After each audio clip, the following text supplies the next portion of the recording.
Hola, soy Adrián Fernández Arrache y este es mi trabajo para Proyecto Eje de Filosofía. El título que escogí fue La política maquiavélica porque, según él, el fin justifica los medios.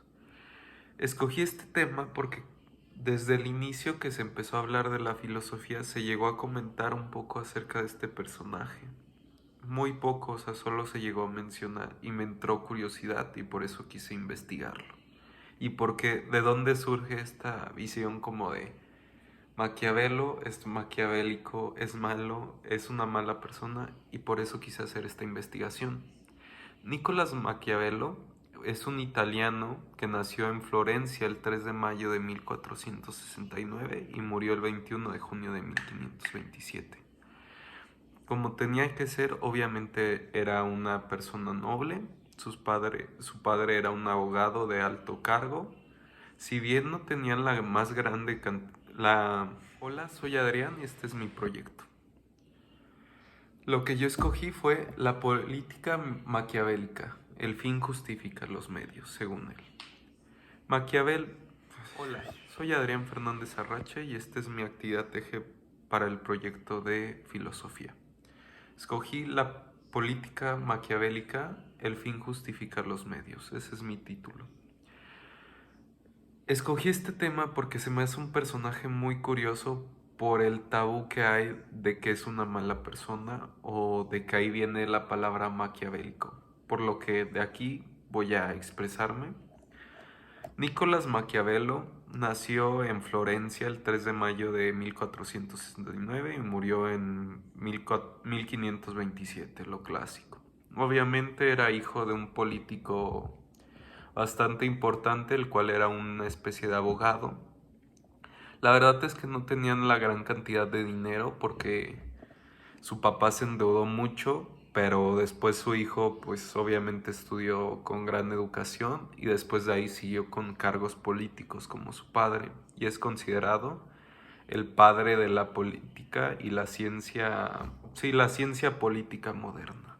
Por lo que a Maquiavelo se le considera un filósofo que yo lo consideraría un poco más una especie de político o alguien que plantea un modelo político a base de sus creencias. Es por su libro titulado El Príncipe, el cual te explica cómo ser un líder a base de un ejemplo de su época, el cual él titula El Príncipe, como dice el título. La manera en que este libro explica cómo llegar, mantenerse y controlar su mandato es muy totalitarista, pero en el aspecto no del socialismo, sino en el aspecto de que todo el poder se centre en una sola persona y que de esta persona emerja todo y realmente el poder lo tenga ella misma al controlar todos los aspectos de la sociedad. Yo lo comparo mucho con un personaje que hemos visto mucho en el pasado, el cual fue Kant. Kant, por ejemplo, decía, este filósofo alemán que también estaba muy basado en la filosofía, decía que si que tú debías de hacer el bien en todos los aspectos posibles, que debías de hacer un bien total, por ejemplo, demos el ejemplo de que te encontraste dinero en la calle. Si tú encontrabas dinero en la calle y lo querías recoger, debías de ver todos los posibles resultados a eso, o sea, esa acción y ver si eso era realmente correcto. Y si ese no era el caso, pues no lo debías de hacer porque no estabas haciendo el bien en su totalidad. O sea que Kant buscaba el bien total, mientras que yo diría que Maquiavelo literalmente es la viva imagen de la frase el fin justifica los medios. Así lo titularía yo. Porque considero que él decía, por ejemplo, que todo el poder se centrara en él y que al igual que, por ejemplo, ahorita lo podemos ver nosotros con nuestros padres, que son quienes ejercen poder y mandato hacia nosotros, él lo ve hacia una figura más grande, el cual podría ser en este caso el príncipe, que era su época, pero para nosotros en la actualidad, para los adultos, podría ser los políticos, el presidente, etcétera, etcétera, etcétera. Él decía que debían de tener un poder total y literalmente hacer cualquier cosa para justificar su mandato y hacer lo correcto desde el punto de vista del pueblo. Pero obviamente este modelo no puede estar así nomás y no ser explicado. Por eso Maquiavelo explica desde el inicio, que es cómo entrar al poder, hasta el final, que sería cómo mantener el poder y seguir dando el mandato. Él explica que hay 4 maneras de entrar al poder.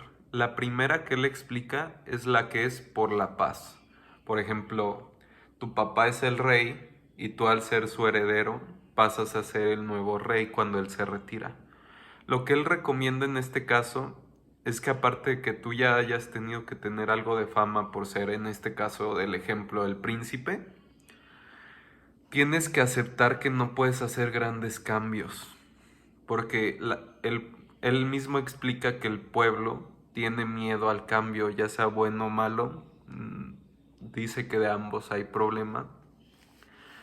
Así que lo que tú debes de hacer es provocar que el pueblo diga, ah, en este caso el rey era así, pues su hijo es muy similar porque está manteniendo todo, y así la marea se quede estable y no sienta este efecto de algún cambio, ya sea bueno o malo, porque vas a alterar a tu pueblo y eso no es algo correcto, según...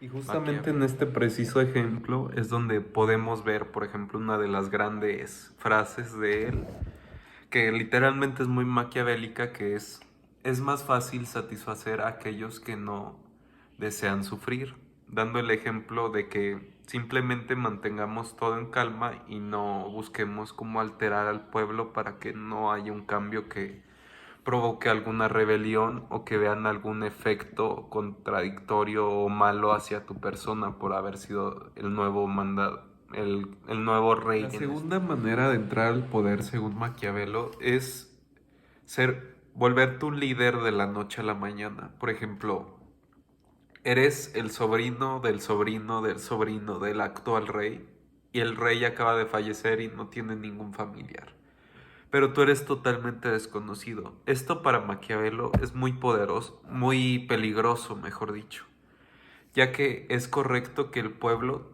te vea con un ideal de perseverancia, de que has estado ahí y que mereces el poder, o que al menos formas parte del poder como lo sería un príncipe.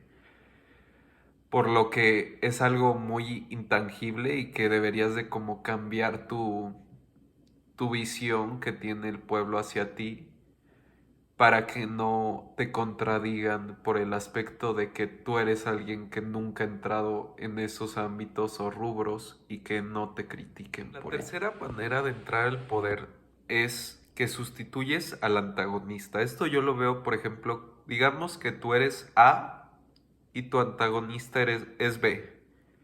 Tú derrotas a A y asumes el poder que tenía B, por lo que ahora eres el rey, en este caso, o presidente, como lo gustes ver, del punto B. Lo que Maquiavelo dice ante esto es que debemos de destruir todo lo que heredó poder de lo que antes era el punto B. Ya que, por ejemplo, demos el ejemplo con los reyes. Si tú hiciste una guerra y derrotaste a un rey y asumiste toda su monarquía, lo que debes hacer, según Maquiavelo, es destruir todo lo que haya quedado con poder del anterior mandato, ya que estos van a ser recuerdos de, por ejemplo, estábamos mejor antes con el anterior rey, me hubiera gustado regresar al anterior. Le das poder a gente que realmente llega a estar en tu contra porque vivió en un mandato distinto, el cual era muy contradictorio al tuyo. Y aquí viene otra de las frases de Maquiavelo, que sí es muy maquiavélica, la cual es: hay que ser aniquilantes, las heridas débiles prometen venganza, las contundentes no. Esto es lo que explica él. Realmente, si entras al poder de esta manera, tú no deberías de darles un nuevo cargo a los que antes estaban en el poder, aunque sean inclusive de rango bajo. Lo que debes de hacer es ya sea desterrarlos, eliminarlos, cualquier medio, porque literalmente su filosofía es el fin justifica los medios. Debes de destruirlos y de esta manera no habrá venganza o alguna especie de efecto contradictorio hacia tu nuevo mandato, ya que eliminaste todo lo anterior y no hay quien te haga daño. Y dice también él que cuando tú le hagas daño a alguien, que este daño sea aniquilante para no crear nuevos enemigos que quieran vengarse hacia tu persona. La cuarta y última manera de entrar al poder según Maquiavelo es de manera muy súbita y rápida. Aquí Maquiavelo plantea que en estos casos y en general es muy similar a al tercer punto, pero lo que más plantea en este caso es que debemos de ser un gobernante que en este aspecto a su pueblo le cree el bien, pero no en grandes cantidades. Por ejemplo, si les das pan, no les des pan, no les des 100 panes de un centón, mejor veles dando un pan en 100 días. En pocas palabras, darles el bien en goteos y después también darles el mal, pero de golpe. ¿Por qué? Porque esto, según Maquiavelo, es correcto. Porque tú cuando eres un líder, según Maquiavelo y según la realidad en muchos aspectos, la gente se guía por tu bien. Pero si hiciste un bien muy grande en un momento, puede dejarse de paso, mientras que si haces bienes que van trascendiendo poco a poco, la gente va viendo que haces bien y sigues haciendo el bien y no es solo una vez, o sea, sigue pasando, por lo que es una muy buena imagen de un líder. Mientras que el mal debe de ser de golpe, porque según Maquiavelo de esta manera permites que el mal se justifique mediante las cosas buenas que has hecho durante todo el tiempo y que si por ejemplo durante un año diario diste un pan y de casualidad el último día del año mataste a 100 personas en una ejecución, se va a permitir justificar porque van a ver el bien disperso, en este caso en todo el año, y el mal solo lo van a ver un día. Esto lo podemos ver con muchas ejecuciones que, por ejemplo, desaparecen estudiantes en México o cosas del estilo que la verdad sabemos muchos ejemplos y lo hacen todo de un golpe y lo tapan con nuevas buenas acciones y se siguen dispersando las buenas acciones, por lo que según Maquiavelo debemos de crear un bien continuo adictivo, el cual el pueblo diga, está haciendo lo correcto y lo sigue haciendo, por lo cual es una adicción hacia tu propio pueblo. Ya vimos cómo entrar al poder y cómo es esperar mantenerse en él. Pero según Maquiavelo, lo que debemos hacer durante nuestro mandato es gloriarnos con nuestros pasados logros y cuando tengamos que hacer decisiones difíciles, pongámoslo otra vez en ejemplo de ejecuciones por su época. Digamos que debemos de matar a 100 personas o desterrar a 100 personas, etcétera. Él lo que recomienda es literalmente, quítate la culpa, lávate las manos. Si dices, quiero matar a 100 estudiantes, como podemos ver aquí en México, di que fueron los militares y luego deshazte de los militares. O en este caso, culpa al verdugo, culpa a los que desterraron a la gente, culpa a algún político que no te importe. Culpa a alguien que después, si el pueblo te echa leña de que fue algo incorrecto, lo puedas castigar a él y que no seas castigado tú. Mi conclusión es que el líder nunca tenga la culpa, o en este caso su ejemplo, el príncipe, siempre dejar a algún sirviente, a alguna persona que busca ese poder que él le puede dar después para inculparlo simplemente lavarse las manos y que el rey nunca tenga. Un ejemplo muy grande reflejado en nuestra actualidad es verlo en nuestros países y en cualquier otro. Por ejemplo, cuando tú logres algo como presidente, viéndolo actualmente, te glorías por tus grandes hazañas y mis leyes están haciendo algo. Mientras que realmente si está pasando algo malo, dices, pues todo lo hicieron los demás. Por ejemplo, aquí en México culpamos mucho. Véanlo con AMLO y con cualquier otro presidente. Es culpa de los anteriores partidos, es culpa del anterior mandato. Esto está ocurriendo gracias a que ahora yo estoy haciendo un cambio. Siempre es echarle la culpa. Obviamente esto no se logra de gratis. Maquiavelo explica que el respeto solo se gana de dos personas, o tus verdaderos amigos o tus verdaderos enemigos, principalmente porque tus verdaderos amigos, aunque seas malo, seas vengativo, seas traicionero, siempre te van a seguir, mientras que tus peores enemigos siempre te van a respetar también porque te tienen miedo, porque saben de lo que eres capaz, saben cuál es tu maldad. De los que Maquiavelo dice que hay que preocuparse realmente es de la gente tibia, la cual se encuentra en medio de esto. Es porque principalmente no te van a respetar ni porque te quieren como gran amigo, ni porque te respeten por el miedo que te tienen, como es en el caso de un enemigo, por lo que es más sencillo que estos se rebelen y te contradigan. Que llega a comentar Maquiavelo en su gran obra, que de hecho es corta, tiene como 250 páginas. Es que un líder debe de estar en medio. Inclusive una virtud en exceso puede llegar a ser mala. ¿Por qué? Es porque algo en exceso lo puede llegar a ser menos importante o hacerte ver como con menos poder o interés del pueblo hacia ti. Ya que inclusive si eres muy bueno, te resta puntos para poder liderar de tu mandato de una manera correcta donde te respeten. Al igual que si eres muy malo porque nadie te va a querer. Debes de estar en un punto medio para que todos vean tus pequeñas virtudes pero no te resten interés. Aquí entra otra gran frase de Maquiavelo. No es importante que los líderes tengan todas las virtudes, sino que las aparenten. Muchas veces recomienda que veamos el ejemplo con algún político. Digamos que en la campaña alimenta niños pobres. No importa si realmente odia a los niños pobres y los desprecia. Simplemente que parezca que esa virtud se encuentra ahí y a la vez no sea excesiva.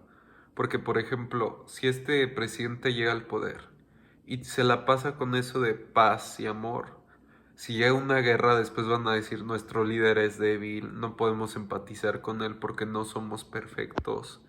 Que vean tus defectos, pero que eso no permita que no te vean como alguien superior que los puede liderar. Obviamente, para ser un buen líder no puedes tener solamente maldad.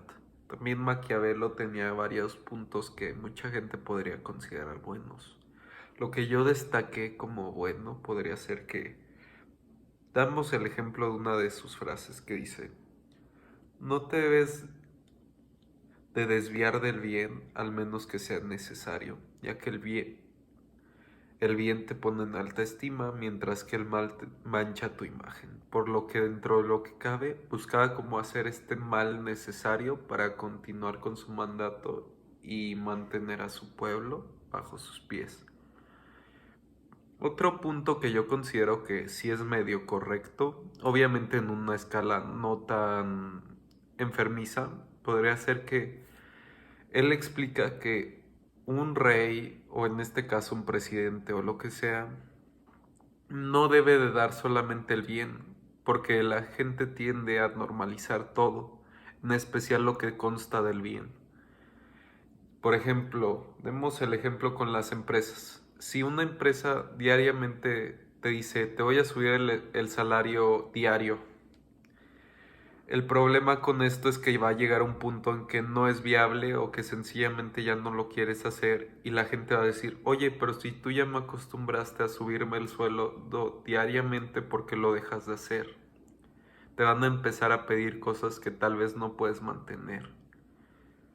Y otra frase que él centra mucho y siento que se podría centrar incluso en la economía de muchos de nuestros padres e inclusive de nosotros, es su frase: los buenos líderes usan los tiempos del bien para prepararse para los tiempos del mal.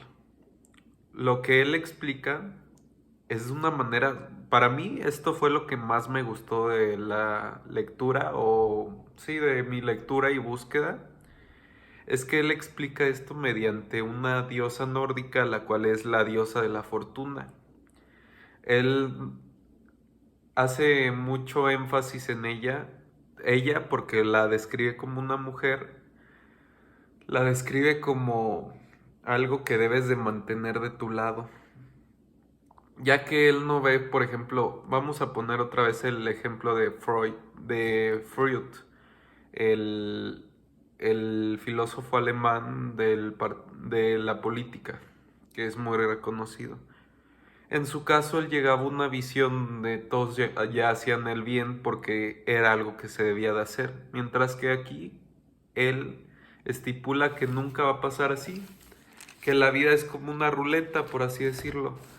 Maquiavelo dice que la diosa fortuna va a haber momentos en que te dé cosas buenas y te dé cosas malas. Realmente nunca hay un momento en que todo va a ser bueno o todo va a ser malo. Siempre es una cosa muy espontánea y aleatoria, por lo que dice que siempre hay que mantenernos de su lado. Si estamos en momentos de bien, hay que guardar para los momentos de mal, para que no nos cueste.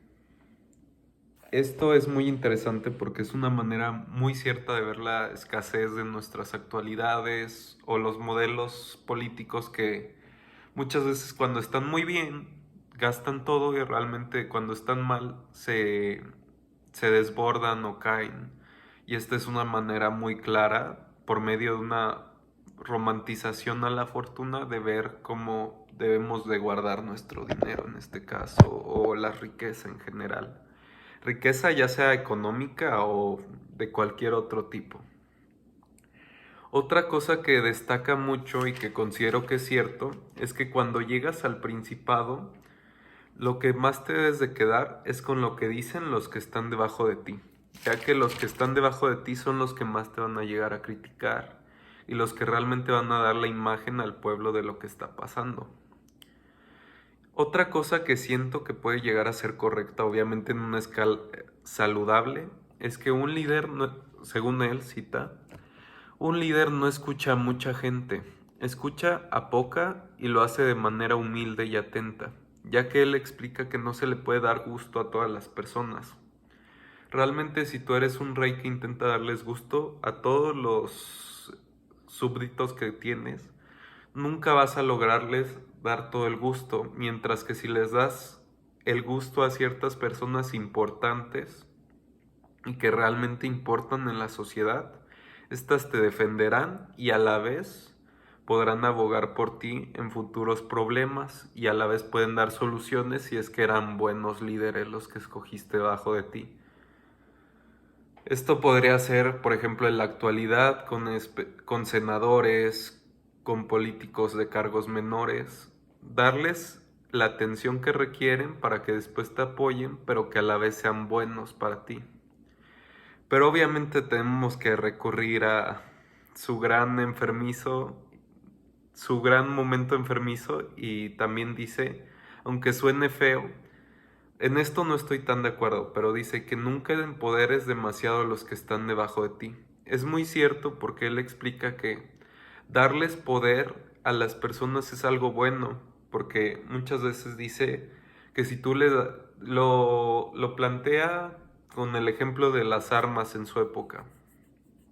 Si le das poder a tu pueblo, el pueblo va a quererte defender porque le estás dando una responsabilidad de que le das poder y que confíe, o sea, le das confianza y en este aspecto obtienes como una especie de ejército, pero tampoco les puedes dar armas suficientes como para que después se rebelen hacia ti o que en algún punto en que se te salga de las manos las retires y digan como de, oye, ¿por qué nos quitaste las armas y ahora nos dejas sin nada para podernos defender? Por lo que dice, o no les des armas y así estén sumisos hacia ti, o mejor darles poder para tener al ejército de tu lado, pero realmente que no se rebelen hacia ti.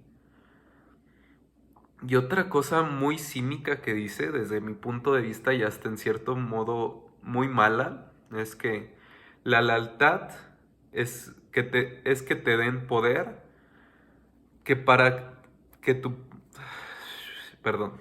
La lealtad es que te den poder, pero que tu pueblo no se crea tonto porque te sigan apoyando.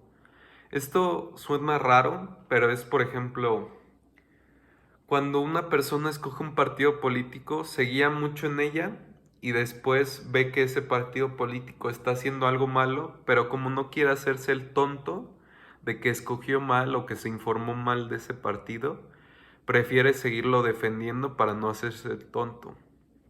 Estamos guiados en la política en que muchas veces dependemos de la política, pero creemos que nosotros la lideramos.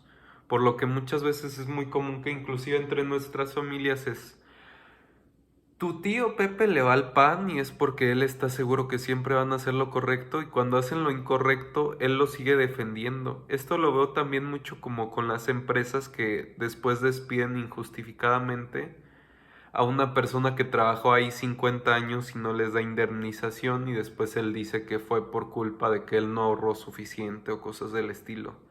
Sencillamente es que tu pueblo te elija porque fue su decisión y luego que te mantenga porque no se quieren sentir tontos al respecto y se sienten bien con un mal correcto para ellos. Y otra vez regresemos para terminar a esta romantización de la fortuna. Él tiene una frase muy interesante con la que más o menos concluye que es, la fortuna tiene que ser domada y seducida por un hombre de atributos atractivos para una mujer. Como dije, romantiza mucho a la fortuna y yo diría que esto es lo que yo más me quedo como con filosofía de él, porque si lo ven se centra más en lo político. Él comenta que como a una mujer nos tenemos que ganar nuestra fortuna y hay que entregarnos totalmente a ella. Y claramente esto significa que debes de exponerte muchísimo más a la suerte. Y obviamente esto provoca que después tengas más posibilidades de fracaso. Pero también esto provoca que también por lo mismo tengas más posibilidades de que la suerte te llegue y triunfes en este caso.